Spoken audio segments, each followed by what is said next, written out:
Hello everyone, welcome back on our channel just by Vinita ma'am. तो आज के इस वीडियो के अंदर हम जितने भी आपके एनवायरनमेंट से रिलेटेड क्वेश्चन हैं, जो भी आपके प्रीवियस ईयर एग्जाम में पूछे गए हैं, वो सारे आज हम डिस्कस करेंगे। ये सारे के सारे आपके इंपॉर्टेंट क्वेश्चन रहेंगे, एक को भी आप नेगलेक्ट मत कीजिएगा, सारे आपके लिए इंपॉर्टेंट हैं। सारे आपके प्रीवियस ईयर बेस्ड है, चाहे वो आपका कोई भी एग्जाम हो, एसएससी है, एनटीपीसी है, आपका एचएसएससी है, आपके हरियाणा का, राजस्थान का, यूपी का, कोई भी एग्जाम है, सबसे मैंने कलेक्ट किए हैं ये आपके पर्यावरण से रिलेटेड महत्वपूर्ण क्वेश्चन। आज के टाइम में आपको पता होगा पैटर्न किस तरीके से सिलेबस का चेंज होता जा रहा है। अगर मेंशन नहीं भी कर रखा ना सिलेबस, तो भी हमें प्रीवियस ईयर एग्जाम से जो पेपर है आपका, उससे आइडिया हो जाता है क्या क्या क्वेश्चन आता है। लाइक आपका जैसे आपका स्टैटिक जीके है उसमें आपके खेल से संबंधित क्वेश्चन बहुत ज़्यादा पूछे जा रहे हैं, ठीक है। फिर इसमें आपके पर्यावरण से संबंधित है, फिर आपके करंट अफेयर से बहुत क्वेश्चन आ रहे हैं, और जितनी आपकी सबमिट होती हैं हाल ही में या फिर किसी की नियुक्ति होती है उनसे बहुत ज़्यादा क्वेश्चन आते हैं। तो इस तरीके से क्वेश्चन है जो न्यू इंक्लूड होते जा रहे हैं, प्लीज़ आप इसको याद रखेगा। तो चलिए इस वीडियो की हम शुरुआत करते हैं। तो सबसे पहले आपके सामने है क्वेश्चन, फटाफट जहाँ मुझे ज़रूरत लगेगी एक्सप्लेनेशन की मैं आपको ज़रूर एक्सप्लेनेशन दूंगी, ठीक है। आप ध्यान से सुनिएगा, कोई भी डाउट रहता है आप मुझसे कमेंट करके पूछ सकते हो, ठीक है। तो देखिएगा, एक संरक्षित कच्छ वनस्पति क्षेत्र कौन सा है? तो कौन सा है आपका? गोवा। गोवा जो है एक संरक्षित, जो रिजर्व्ड आपका जो कच्छ वनस्पति क्षेत्र, आपको पता होगा गोवा। अगर मैं आपके सामने इस तरीके से मैप बनाऊँ, मैं आपके सामने, सिर्फ मैंने दक्षिण भारत का बनाया, थोड़ा सा गंदा बन गया, फिर भी आप एडजस्ट कीजिएगा, दोबारा बनाते। देखो, जो दक्षिण भारत का क्षेत्र है, इस तरफ वाले को हम पश्चिमी घाट बोलते हैं, इस वाले को हम क्या बोलते हैं? पूर्वी घाट बोलते हैं। तो गोवा आपका यहाँ है, यानी गोवा कहाँ था आपका? पश्चिमी घाट की तरफ है आपका, ठीक है। तो इसको कच्छ संरक्षित वनस्पति क्षेत्र, इसको संरक्षित किया गया है गोवा को। अब जो गोवा है पश्चिमी घाट पर आता है, पश्चिमी घाट को ही हम सह्याद्री नाम से भी जानते हैं। किस नाम से जानते हैं? पश्चिमी घाट को हम सह्याद्री नाम से भी जानते हैं, ठीक है। ये सारी बातें आपको ध्यान रखनी है। अब इससे आगे नेक्स्ट क्वेश्चन आपके सामने कि भारत में मैंग्रोव वन, ये सदापर्णी जो वन है या पर्णपाती वनों का संयोजन कहाँ है? आपको पता होगा। सबसे पहले मैं बता दूं, मैंग्रोव वन कहाँ पाया जाता है ज़्यादातर? जो सुंदरवन डेल्टा है ना आपका, अब सुंदरवन डेल्टा कहाँ मिलेगा आपको? पूर्वी तरफ मिलेगा। पूर्व में जहाँ आपका गंगा और जो आपकी ब्रह्मपुत्र नदी दोनों आकर मिलती हैं, यहाँ बांग्लादेश में, बांग्लादेश से होकर आप कहाँ गिरती हैं? बंगाल की खाड़ी में गिरती हैं। यहीं पर आपका सबसे बड़ा जो डेल्टा, सुंदरवन का डेल्टा बनता है, यहीं पर आपके मैंग्रोव वन पाया जाता है। लेकिन यहाँ इसने क्या कहा है? मैंग्रोव वन के साथ साथ सदापर्णी वन या पर्णपाती वन, इन सब का जो संयोजन है वो कहाँ है? वो आपका अंडमान एंड निकोबार के अंदर। कहाँ है आपका? अंडमान एंड निकोबार के अंदर। अगर आपसे पूछा जाए मुख्यतः कि भारत का सबसे दक्षिणतम बिंदु कौन सा है, तो वो इंदिरा पॉइंट है आपका। कहाँ है? इंदिरा पॉइंट। और कहाँ है आपका? अंडमान निकोबार के अंदर है। और यहीं पर आपका एक सक्रिय ज्वालामुखी, पूरे इंडिया का, भारत का एक ही ज्वालामुखी वो सक्रिय है, वो आपका बैरन जो बैरन ज्वालामुखी है ना आपका वोल्केनो, वो क्या आपका अंडमान निकोबार के अंदर है, ठीक है। और सबसे सदर्न मोस्ट जो पॉइंट है आपका, अगर भूमि नहीं दे रखा, ओवरऑल इंडिया से पूछा सदर्न मोस्ट पॉइंट, तो आपका अंडमान निकोबार में रहेगा। अब इससे आगे है आपका ये जो अंडमान और निकोबार, आपको पता है किसका जो मुख्यतः रूप है, जो विस्तार है वो किसका? जो अराकान योमा जो पर्वत है ना म्यांमार के अंदर आपका अराकान योमा जो पर्वत है, उसी का जो विस्तार है क्या है? ये अंडमान निकोबार। छोटे छोटे जो द्वीप हैं उन्हीं से मिलकर मुख्यतः पूरा का पूरा द्वीप बना हुआ है।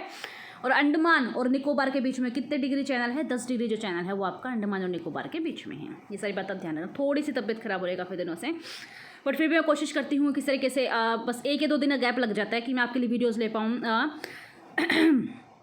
ताकि आपका एग्जाम में लॉस ना हो। क्योंकि मैंने आपको कहा है कि मैं आपको स्ट्रैटेजी की अच्छे से तैयारी करवाऊंगी। स्ट्रैटेजी की में आपके सारे ओवरऑल जो सब्जेक्ट है वो आ जाते हैं। तो मैं कोशिश करती हूँ 1 या 2 दिन के गैप में आपके सामने ज़रूर जो इन्फॉर्मेटिव वीडियो है, जो इन्फॉर्मेटिव जो क्वेश्चन है जो आपके एग्जाम में बनेंगे, वो आपके सामने लेके आऊँ। प्लीज़ थोड़ा सा एडजस्ट कीजिएगा, थोड़ी सी आवाज़ में प्रॉब्लम हो सकती है। अब इससे आगे नेक्स्ट क्वेश्चन आपके सामने कि नागालैंड जो पर्वत है क्रमशः बंजर होते हैं, ठीक है। उसका मुख्य कारण है, क्यों बंजर होते हैं? वहाँ की जो भूमि है क्यों बंजर होते हैं? क्योंकि झूम कृषि वहाँ होती है। क्या होती है आपकी? झूम कृषि। क्योंकि जो नागालैंड पर्वत आपको पता है, आप कभी भी अगर नॉर्थ ईस्ट की तरफ या फिर जैसे पहाड़ियों की तरफ गए तो आपने ज़रूर देखा होगा वहाँ पर इस तरीके से ढलान कृषि होती है पहाड़ों के ऊपर, ठीक है। ताकि हमें सिंचाई ना करनी पड़े, बारिश का पानी है तो इस तरीके से ढलान से, स्लोप से अपने आप से इनकी सबकी मतलब खुद ही क्या वजह से सिंचाई हो जाए, तो वहाँ पर झूम कृषि की जाती है। तो इस वजह से पर्वत क्या होता है? बंजर हो जाता है। कि बार बार रिपीटेशन करेंगे हम किसी जगह कृषि के, तो क्या होगा? बंजर ही होएगी ना वो। तो पूछा जाएगा नागालैंड के पर्वत क्रमशः बंजर होते हैं क्योंकि वहाँ पर झूम कृषि की जाती है। सारी बात आपको ध्यान रखनी है, झूम कृषि वहाँ की जाती है। और याद रखना है कृषि की अलग अलग फॉर्म होती हैं, जो कि आपके ओवरऑल इंडिया में पूछ लेगा। झारखंड में कौन सी कृषि बोला जाता है, पश्चिमी घाट पर कौन सी है, इस तरीके से, ठीक है। वो सारे आप रिमाइंड कर लीजिएगा। नागालैंड ही एक ऐसा है जहाँ पर मतलब पूछा जाएगा आपकी जो इंग्लिश जो ऑफिशियल लैंग्वेज है आपकी इंग्लिश, वो कहाँ है? मेनली कहाँ है आपकी? नागालैंड के अंदर जो है आपकी इंग्लिश ऑफिशियल लैंग्वेज, क्योंकि जो इंग्लिश लैंग्वेज है वो आपकी 22 भाषाओं में शामिल नहीं है, इसलिए क्वेश्चन इंपॉर्टेंट हो जाता है, क्योंकि अंग्रेजी जो है वो आपकी 22 भाषाओं में शामिल नहीं है, ये बात आप याद रखना। नागालैंड के अंदर ही नागा पहाड़ी हैं, ठीक है, ये बात आपको याद रही। नागालैंड में क्या है आपकी नागा पहाड़ी। जो मेरे क्वेश्चन लगेंगे ना कि ये जो वर्ड जैसे हम सुनते हैं तो बहुत सारे क्वेश्चन माइंड में क्लिक करते हैं, वो सारे मैं आपको बताऊंगा कि सारे हैं तो हमारे एग्जाम से रिलेटेड ही ना, चाहे वो आपका पॉलिटिकल और हिस्ट्री जो कुछ भी हो है तो आपका एग्जाम से रिलेटेड है। अब देखिए नेक्स्ट क्वेश्चन आपके सामने कि वह राज्य जिसके द्वारा अपना वन अपना धन योजना प्रारंभ की गई थी, यानी अपना ही वन अपना ही धन है, ये योजना कहाँ से प्रारंभ की गई थी? ये योजना आपके हिमाचल प्रदेश से प्रारंभ की गई थी। कहाँ से? आपके हिमाचल प्रदेश से, ठीक है। हिमाचल प्रदेश के अंदर क्या आपका बारालाचा है, शिपकिला है, ये दर्रे जो हैं आपके कहाँ है? हिमाचल प्रदेश के अंदर है। जो शिपकिला दर्रा है ना, वहीं से आपकी क्या जो रोहतांग जो नदी है शिपकिला दर्रा से होकर क्या करती है आपकी रोहतांग जो नदी है वो आपकी क्या करती है सॉरी क्या बोल दिया मैंने, शिपकिला से आपकी सतलुज नदी निकलती है, ठीक है। शिपकिला दर्रे से आपकी सतलुज नदी निकलती है। अब इसे आगे नेक्स्ट क्वेश्चन है, भारत में वन्य जीव संरक्षण अधिनियम कब लागू हुआ था? आपका जो 1972 के अंदर जो है आपका भारत में वन्य जीव संरक्षण जो अधिनियम है 1972 के अंदर ये आपका लागू हुआ था। इसे आगे नेक्स्ट क्वेश्चन देखेगा, वन्य जीवों की तस्करी अवैध शिकार से रक्षा या संरक्षण के द्वारा भारत सरकार द्वारा पारित कब किया गया था? यानी कि वन्य जीव की आप तस्करी नहीं करोगे, आप अवैध शिकार नहीं करोगे किसी भी जानवर का, उनकी रक्षा करोगे, संरक्षण करने के लिए कौन सा अधिनियम पारित किया गया था? वन्य जीव संरक्षण अधिनियम 1972 का एक्ट पारित किया गया था। याद रखना 1972 के अंदर आपका स्कॉटलैंड जो है आपका सम्मेलन भी हुआ था, ठीक है। ये सारी बातें आपको ध्यान रखनी है। सबसे पहले पृथ्वी सम्मेलन कब हुआ था? 1992 के अंदर रियो डी जेनेरियो ब्राज़ील के अंदर आपको सबसे पहले जो पृथ्वी सम्मेलन है 1992 के अंदर हुआ था। इससे आगे नेक्स्ट क्वेश्चन है, भारत में वन्य जीव अधिनियम कब पारित किया गया? वन्य जीव का जो वन संरक्षण अधिनियम कब पारित किया गया था? 1980 के अंदर पारित किया था। अगर वन्य जीव पूछा जाए तो कौन सा हो जाएगा आपका? 1972 का हो जाएगा। अगर वन का पूछा जाए वनों के बारे में तो 1980 का हो जाएगा, ठीक है। ये बात आप याद रखना। और कब अगर डेट पूछ लिया तो कब की है? 25 अक्टूबर 1980 की इसकी डेट है। वन्य जीव संस्थान कहाँ है आपका? वन्य जीव का वो आपका देहरादून के अंदर है। वन अनुसंधान भी आपका देहरादून के अंदर है। वन अनुसंधान संस्थान की स्थापना जो है उत्तराखंड के देहरादून जिले में कब की गई थी? कि वन अनुसंधान की जो स्थापना 1906 के अंदर की गई थी। सारे मोस्ट इंपोर्टेंट क्वेश्चन हैं। पर्यावरण से संबंधित क्या क्या चीज़ें जो पर्यावरण से संबंधित है आपके ऑप्शन के अकॉर्डिंग था ये इसका आंसर, कि विज्ञान और पर्यावरण केंद्र है, भारतीय वनस्पति सर्वेक्षण संस्थान है, भारतीय वन्यजीव, ये सारे आपके पर्यावरण से संबंधित हैं। पर्यावरण का अर्थ क्या होता है? परि प्लस आवरण, यानी चारों तरफ का जो हमारा वातावरण है वो पर्यावरण कहलाएगा। इससे आगे नेक्स्ट क्वेश्चन देखेगा, विज्ञान और प्रौद्योगिकी विभाग के अधीन राष्ट्रीय सर्वेक्षण और मानचित्रण के लिए भारत सरकार के प्राचीनतम विभाग कौन सा है? भारतीय सर्वेक्षण जो विभाग जिसे हम बोलते हैं, इंडियन आर्कोलॉजिकल सर्वे भी बोला जाता है इसे, ठीक है। ये क्या है? भारतीय सर्वेक्षण विभाग, ठीक है। ये क्या है आपका? विज्ञान और प्रौद्योगिकी से रिलेटेड है। अब इससे आगे नेक्स्ट क्वेश्चन देखेगा, भारत की सबसे बड़ी मछली कौन सी है? व्हेल जो शार्क है आपकी भारत की सबसे बड़ी मछली है। अब इससे आगे यह भारत की ही नहीं बल्कि पूरे विश्व की सबसे बड़ी मछली है और 50 फुट तक के लंबी हो सकते हैं, ये आपकी व्हेल शार्क जो है ये मछली है। WWF की बात आई है। WWF जो है वर्ल्ड वाइड जो फंड है, इसका प्रतीक जानवर पूछ लेगा, इसका जो प्रतीक जानवर है वो क्या है? जॉइंट पांडा, या फिर पांडा भी आप याद रखोगे तो याद रखना आपको। WWF जो वर्ल्ड वाइड फंड है, इसका जो सिंबल है वो आपको किस जानवर से रिप्रेजेंट किया गया है? पांडा से रिप्रेजेंट किया गया है। घड़ियाल एक प्रजाति, किसकी घड़ियाल किसकी एक प्रजाति पता है? मगरमच्छ की है। भारत में पाए जाने वाला मगरमच्छ वह हाथी कैसी है? संकटपन जाते, क्योंकि ये क्या है धीरे धीरे इन पर संकट आए खत्म होते जा रही हैं, ठीक है। तो याद रखना है जो मगरमच्छ उड़ाते हैं संकटपन जन जाते हैं। चिपको आंदोलन आपको पता? चिपको आंदोलन किसने इसका नेतृत्व किया था? सुंदरलाल बहुगुणा ने क्या किया था? इसका नेतृत्व किया था चिपको आंदोलन का। किसने किया था? सुंदरलाल बहुगुणा के द्वारा उत्तराखंड के अंदर आपका किससे संबंधित है? वन कटाई से संबंधित है। किससे? वन कटाई से संबंधित है। चिपको आंदोलन के नेता बताई दिएगा सुंदरलाल बहुगुणा है। देश भर में वनों के विनाश के विरुद्ध संगठित प्रतिरोध में चिपको आंदोलन का नाम कब ये बात है? चिपको आंदोलन कब की बात है? ये 1970 की बात है। नेक्स्ट क्वेश्चन है, विषुवतीय वन ऐसे उष्ण कटिबंध क्षेत्रों में मिलते हैं जहां वर्षा होती है। अब जो विषुवतीय जो वन है आपके उष्ण कटिबंध, यानी कि वहाँ पे पर्णपाती तो नहीं है, पर्णपाती नहीं है, यानी कि 100-150 सेंटीमीटर से ऊपर की वर्षा मिलेगी। तो कितनी मिलेगी? ऑप्शन के हिसाब से कर देना, 200 सेंटीमीटर से अधिक जहाँ वर्षा होगी वहीं पर आपके जो उष्ण कटिबंध क्षेत्र में जो वर्षा है मतलब वन है वो मिलेंगे। नेक्स्ट क्वेश्चन है, विश्व भर में लगभग 80% जैव विविधता कहाँ पाई जाती है? विषुवतीय वनों में। जो आपकी विषुवतीय जो वन है आपके वहाँ पर जो 80% जो बायोडाइवर्सिटी है वो मिलेगी। जो आपकी बात आई है जैव विविधता की, तो जैव विविधता दिवस कब मनाया जाता है? 22 मई को आपका जो है जैव विविधता दिवस मनाया जाता है। अगर पूछा जाए सबसे ज़्यादा कहाँ है आपके अमेजोन जो वर्षा वन है वहीं पर, उनको पृथ्वी का फेफड़ा कहा जाता है, ठीक है। अमेजोन जो वर्षा वन है वहीं पर आप क्या है सबसे ज़्यादा जैव विविधता पाई जाती है। तो आपको ये बात याद रखनी है। वैसे पूछा जाए ऑप्शन के हिसाब से 80% जैव विविधता विषुवतीय वन प्रदेशों में पाई जाती है।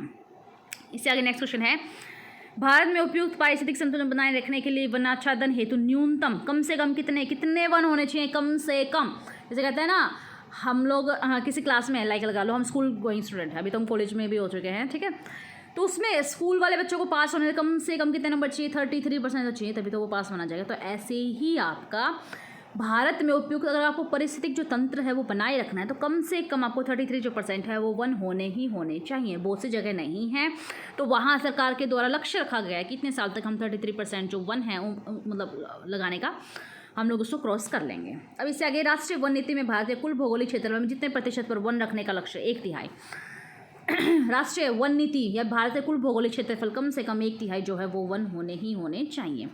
इसे नेक्स्ट जो है आपका राष्ट्रीय वन नीति 1952 के अनुसार जो वन का संवर्ग नहीं है यानी कि वन की इस क्षेत्रफल में नहीं आता वो आपका राष्ट्रीय उद्यान नहीं आता। तो कौन कौन से आपके जो रिजर्व हैं आपके जो रिजर्व क्षेत्र है वहाँ पर आपको बहुत सारे वन है, इस तरीके से बहुत सारी कैटेगरी मिलेंगी आपको ऑप्शन में। उनसे याद रखना कि जो नेशनल पार्क हैं वो आपके वन का संवर्ग नहीं आता। कब की बात है? 1952 के अनुसार। वनों का वर्गीकरण देखो, ये रहे सारे के सारे आपके वन जो मैं कह रही थी आपको, जो संरक्षित वन है आपके राष्ट्रीय वन है, ये वन को कैटेगराइज किया गया है। संरक्षित वन है, राष्ट्रीय वन है, आपके ग्राम वन है, वृक्ष भूमि है, ये सारे राष्ट्रीय वन नीति 1952 के अंडर आती हैं, लेकिन नेशनल पार्क जो है वो उसके अंडर में नहीं आते हैं। इससे आगे देहरादून जो क्या करता है, भारतीय वन सर्वेक्षण विभाग उपग्रह यानी कि उपग्रह सैटेलाइट की हेल्प से आपका वन स्थिति रिपोर्ट को पेश करता है, क्योंकि एक जगह वन तो हम गिनेंगे नहीं, तो किसकी हेल्प से ऐसा किया जाएगा? सैटेलाइट की हेल्प से ऐसा किया जाएगा। तो हर 2 साल के बाद क्या करता है, जो वन की जो रिपोर्ट है ना वो पेश की जाती है। इसका हेडवाटर कहाँ आपका? देहरादून के अंदर है। कहाँ है आपका? देहरादून के अंदर। किसका? भारतीय वन सर्वेक्षण विभाग का। भारत में निवनीकरण का प्रभाव नहीं है। कौन सा प्रभाव नहीं? नगरीकरण। ये ऑप्शन से आपका, ठीक है।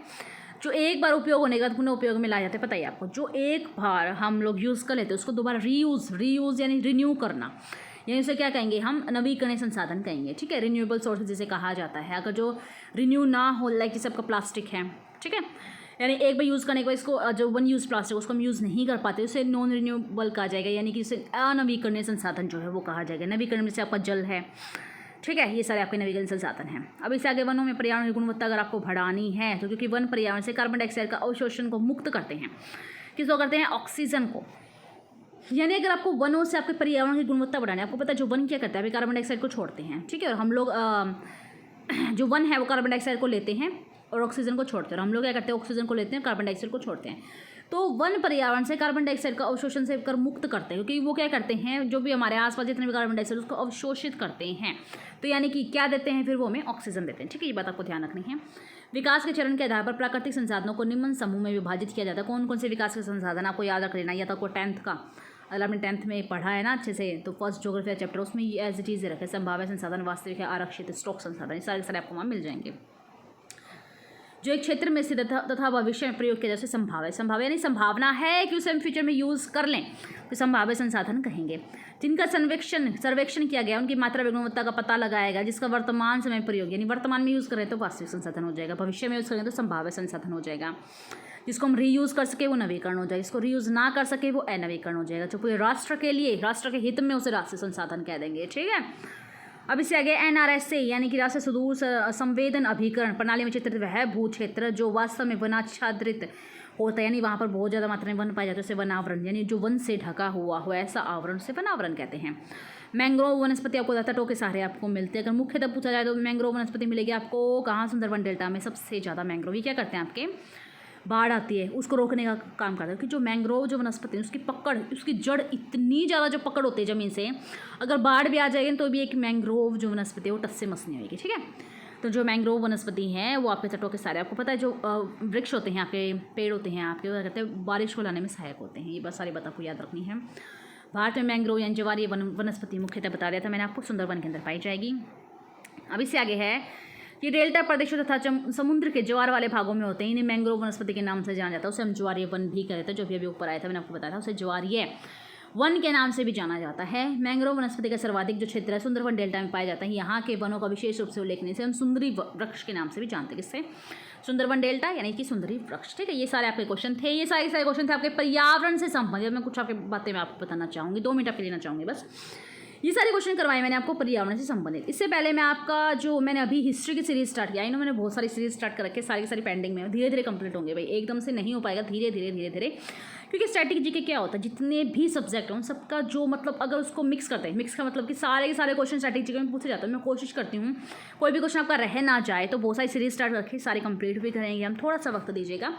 तो आज मैंने आपको पर्यावरण से संबंधित जितने भी आपके 50-60 जितने भी आपके इंपॉर्टेंट क्वेश्चन थे वो सारे के सारे मैंने आपको करवाए हैं। इससे पहले मैंने आपका आधुनिक भारत के इंपॉर्टेंट क्वेश्चन करवाए थे, मेरे पास पीडीएफ है, पीडीएफ बनाई थी मैंने, उसमें 1000+ क्वेश्चन मेरे पास हैं।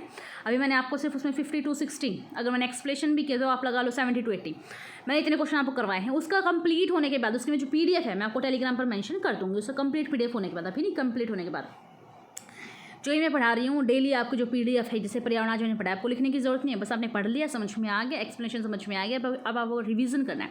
रिवीजन के लिए आप GS by Vinita ma'am channel, इसी तरीके से GS बाय विनीता मैम नाम से ही आपका टेलीग्राम है, उसका मैं लिंक मैं आपको क्या कर दूँगी, मैं मैंशन कर दूँगी इसके डिस्क्रिप्शन बॉक्स में, या फिर मैं कमेंट में डाल दूँगी।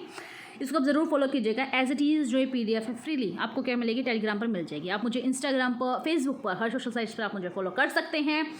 अब मैं आपको बताती हूँ कि अभी तक मैंने आपको ज्योग्राफी के बहुत सारे क्वेश्चन है या फिर मैं आपको चैप्टर है वो करवा चुकी हूँ, प्लीज़ आप उसको जरूर देखिएगा। स्ट्रैटेजी के मोस्ट इंपॉर्टेंट MCQ हैं प्लस टॉपिक हैं, वो मैं आपको प्लेलिस्ट चेक कीजिएगा, सबका लिंक मैं आपको डिस्क्रिप्शन बॉक्स में मेंशन कर दूँगी। अब मैंने आपको पर्यावरण करवाया, इससे पहले आधुनिक भारत करवाया था, ठीक है, इस तरीके से पॉलिटी का भी करवाया है, सारी सीरीज स्टार्ट है, डेली हम इस तरीके से डिस्कस करते रहेंगे। तो प्लीज़ आप इस वीडियो को स्टार्टिंग से एंड तक देखिए, कोई भी आपका डाउट रहता है प्लीज़ आप मुझे कमेंट कीजिए, कमेंट नहीं करते आप, ठीक है, कमेंट करके बताना किस तरीके से आपको अपकमिंग जो वीडियोस है किस टॉपिक पर चाहिए, किस तरीके से चाहिए, आपको लाइक कीजिएगा, शेयर कीजिएगा फ्रेंड्स के साथ। कोई भी डाउट रहता है आप मुझे इंस्टा पे, फेसबुक पर मैसेज कर सकते हो मुझे। चलिए मिलते हैं हम नेक्स्ट वीडियो में, तब तक के लिए नमस्कार।